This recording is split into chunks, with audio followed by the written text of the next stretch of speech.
Why has Jay-Z been coming up with you lately? Because he's a monster.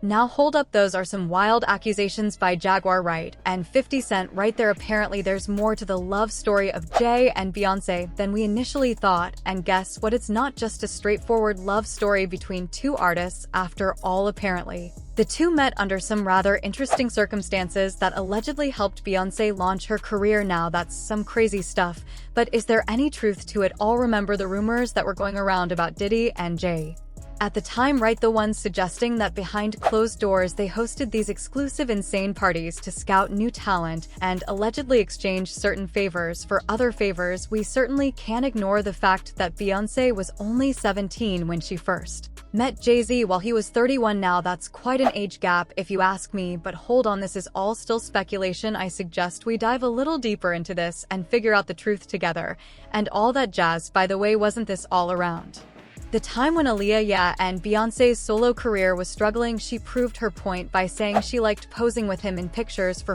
page 6. Aaliyah didn't. She fell in love with Dane and Aaliyah's gone. And you have to start asking yourself questions after being in this business for this long. Even though Aaliyah wasn't around to confirm whether Jay-Z approached her or not, there was a model who spilled the beans. Olivia M. Fowler, aka Liv. She used to be a model and rapper, and she even published a song directed directly at Beyoncé and Jay-Z. The track called Sorry Mrs. Carter sampled the well-known 2001 Outkast song Miss Jackson. In the song, Liv claimed, "Your hubby, he loves model girls. He likes them naturally flawless girls like me. What up, Jay?" Although she claimed that she first rejected down Jay-Z's relationship with Olivia was far more complicated than most people realized. In a candid interview, Olivia opened up about the powerful connection she felt with him, describing it as though they were magnetically drawn to one another. She believed their paths crossing was no mere coincidence. She spoke of their time together with an intensity that suggested it was more than just a fleeting attraction.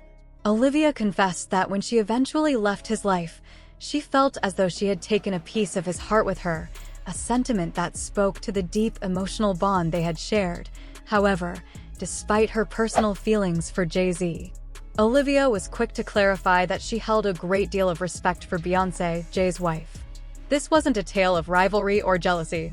Instead, Olivia admitted she had always admired Beyoncé for her talent, strength, and grace. The complicated dynamic between the two women added a layer of respect and understanding to Olivia's story, as she acknowledged the delicate nature of her connection to Jay-Z, knowing that Beyoncé was an undeniable part of his life. Olivia recalled that their first meeting occurred on the set of a commercial, a professional environment where they first crossed paths. What began as a seemingly ordinary encounter soon turned into something far more electric. She remembered the moment vividly, as if the chemistry between them was instant. It was clear from her tone that while their relationship might not have been long-lasting, it left a lasting impression on her, one that she couldn't forget. Even as she navigated the complexities of the situation with deep respect for the boundaries surrounding Jay and Beyoncé's marriage. It's going to be 50 Cent if they acknowledge the material. So they don't give you the trophies. I got the checks. I didn't get the trophies. We all know 50 Cent. He's notorious for stirring the pot and throwing down with his peers, but when he truly wants to take a jab, he doesn't hold back. There's no sugarcoating when it comes to 50. He's blunt, direct, and to the point. So, when he appeared on the Andy Cohen show, you knew he was bound to make waves. And sure enough, he did just that.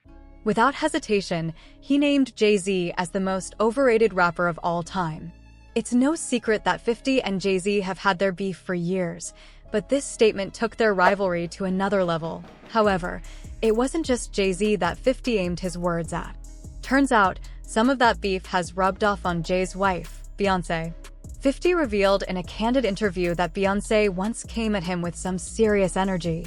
It all went down during a trip to Las Vegas, when 50 had popped by to chat with Jay-Z. The whole thing took an unexpected turn when 50 found himself in a tense moment with Beyoncé. According to him, she went as far as to try to throw down with him. What really caught 50 off guard, though, was the way she moved. As he was making his way to meet Jay, he recalled seeing Beyoncé jump off a windowsill as if she was gearing up for a confrontation.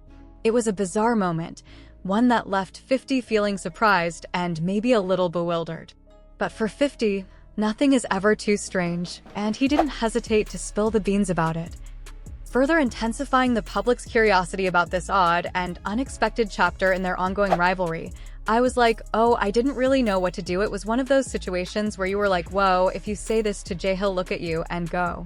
Nah, that didn't happen. Fifey even joked that he was lucky both sisters didn't gang up on him because he would have been in big trouble if that had happened. It's pretty common for Jay-Z to throw shade at 50 Cent considering 50 street cred is well known, and their beefs have always been more verbal. But one time Jay-Z decided to push his luck and tried to stir things up after Kanye's infamous mic grab from Taylor Swift at an awards show. Yeah, we see the lineup. I'm simply waiting to see who's next. Jay's is setting Diddy up. He lined up D. Haven, stole his life and identity. He lined up Beigel, stole his life and identity. He lined up Dame Dash, stole his real identity and stolen his love. R. Kelly, he wants to be the one. Yeah, shout out D. Haven. He actually hit us up, wanted to tell this story. You need to talk to D. Haven. Yeah, we need to talk to him. I told you that last year when I put you on the phone with him. Did I want you to think about this? Allegedly, Sean Carter is responsible for enacting Hy Williams to put Aaliyah on a faulty plane to move her out the way as punishment for rejecting him,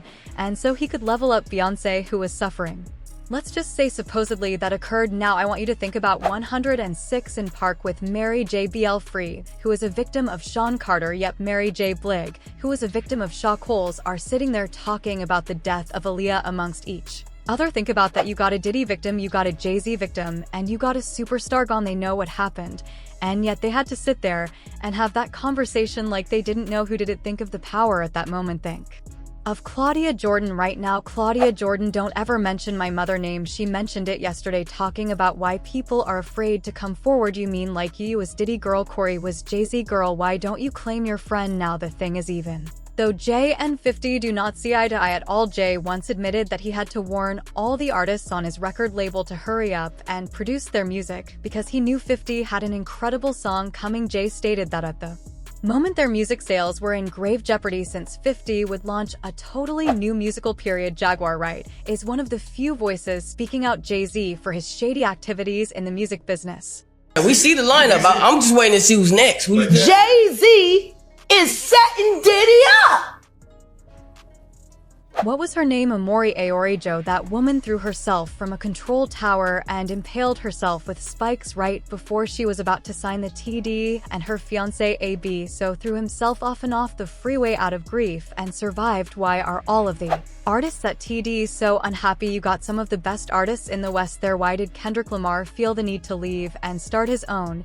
And why is he able to release more records now that he's not at TD? So interesting. Let me ask you, as you're on this topic, I'll tell you one thing. Curtis Jackson, you're a setup king, and I promise you this, any little _ that you're enlisting to go down to New Orleans and start trouble during the Super Bowl. That will stop.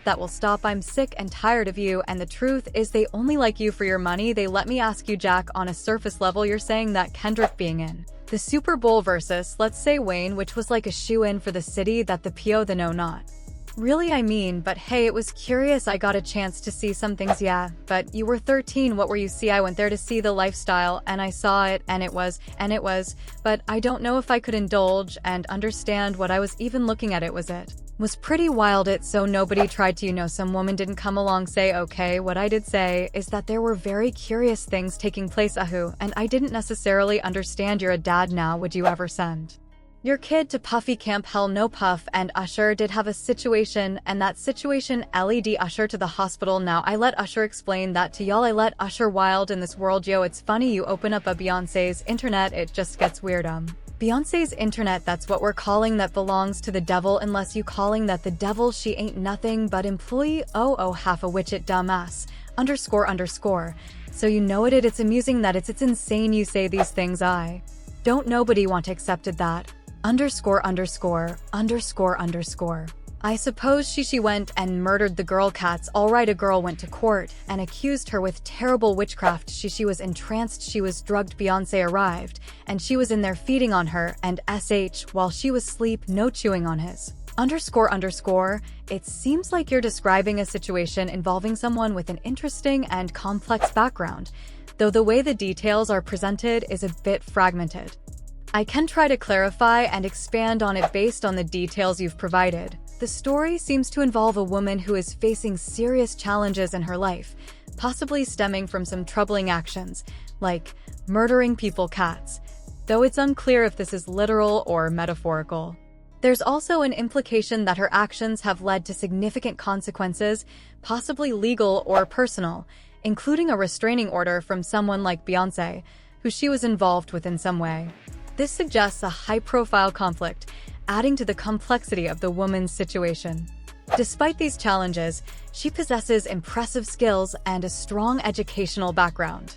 The woman is described as a fantastic pianist, someone with a lot of musical talent. She was educated at the prestigious Berklee College of Music, which is widely known for nurturing some of the best musicians in the world. Berklee's selection process is rigorous, and to be chosen means the woman likely has exceptional musical talent. Moreover, the fact that she was chosen by Terry L. Carrington, likely a reference to the acclaimed drummer and educator Terry Lyne Carrington, implies a high level of endorsement. Terry Lyne Carrington is known for her influence in jazz music and for being an advocate of diversity and inclusivity in the industry. Having Carrington's support would be a significant achievement and a strong indication that this woman is not only talented, but also respected by established musicians. However, despite this extraordinary training and endorsement, the woman is struggling to find work. This contrast, being highly skilled and educated, but still facing obstacles in getting a job, raises some interesting questions about the nature of the music industry and society at large. It's possible that her past actions or her reputation may have played a significant role in her difficulty finding employment. The fact that she has been ordered to stay away from Beyoncé could suggest a level of notoriety that makes people hesitant to hire her, regardless of her talents. It could also be an indication that she's facing social and professional ostracism due to her past behavior, especially if that behavior involved something as dramatic as harming others or being involved in public scandals. The music industry, like many other creative fields, can be highly competitive and difficult to navigate, especially for women. Even if someone has the necessary talent and training, factors such as reputation, past actions, and public perception can influence career opportunities. In some cases, individuals with a past that is seen as controversial or damaging may find themselves struggling to rebuild their career, even if they are incredibly talented and capable. This might be what the woman in question is experiencing. Her past has come back to haunt her. Even if she has all the qualifications and skills to succeed. One possible interpretation of the situation is that it reflects the complexities of the entertainment industry, where talent alone is sometimes not enough. The story may highlight how the actions of a person, whether they're related to personal life or public controversies, can deeply impact their career prospects.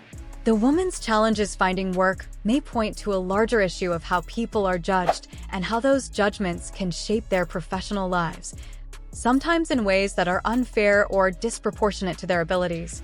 It's also worth considering the role of institutions like Berklee and individuals like Terry Lyne Carrington. These figures play an important part in shaping the trajectory of many musicians' careers. While they may provide valuable education and support, the reality is that even with this backing, navigating the real world of professional music can be daunting. The industry is not always kind to those who have made mistakes, even if their talent is undeniable. In some cases, those mistakes can be so overwhelming that they overshadow any accomplishments or positive traits. As this woman faces these challenges, the situation could serve as a larger commentary on how talent, reputation, and personal history intertwine in the world of music and beyond. It reflects how difficult it can be to break into industries that are highly visible and driven by public perception, especially when personal mistakes or controversies are involved. In the end, the woman's story may be a cautionary tale of how important it is to navigate one's personal and professional life with care, but also an exploration of how even the most talented individuals can face immense challenges when the world outside fails to see past their mistakes. Beyoncé's full-female band, which was Matthew N's idea since he couldn't convince Beyoncé to stop people impulse control difficulties. I don't know, I'm saying Sean Carter, you're a piece of crap. Taking Pimpy wasn't terrible enough. Why did the house burn up? Who the __ goes to their old home for a visit and the SH goes up in flames. It was really bizarre. The following day, then the week, and no, the next day, and yet no serious inquiry on how the house simply went up in flames. Guy, I guess they paid y'all off like they paid y'all off for that astral world. You do what was expected of me, not talent-wise, but in other areas. And were other girls doing? I was the only one that was in those types of positions. When the deal is when this benevolent man who now had a change of heart and has decided to pay us as talent and also as Pia's writers were credited in with publishing so basically we only get the amounts due since Sony bought our catalog. Okay, so streaming for the past couple years it's about $800, $900, some in the hundreds. Okay, and in order to get that I have to release him for any claims or wrongdoings or actions prior to the date of the release. I have to sign an NDA that I will never disparage Puff Bad Boy Janice Combs or Justin Combs music or Emmy or Sony ever in public. Pretty skeptical of just what we could really be sure of in regards to all this. I think like having heard so many people's stories that the Shine The and Puff Daddy Craig the Biggie Small. So even though I made those decisions and it cost me money, that's why I got with Killer and they gave me the money back. I didn't lose no money, man. It's a lot of stuff that Mace and us should know that they ain't telling about Diddy. There are a lot of stuff that they no. Can you imagine, bro? Can you really imagine what you mean by Usher, though? Usher used to stay with Diddy too. At an Atlantic City event, he even rapped about it, saying that Diddy stole samples from producers and referencing rapper Shine, who was blamed for the 1999 Club New York shooting. He also said never put Mace with other bad boys who had hardships. The GH and Shine, I speak for every artist, never voice their thoughts, representing every artist who was left behind from I still remember them. King Champ for every producer you ever stole.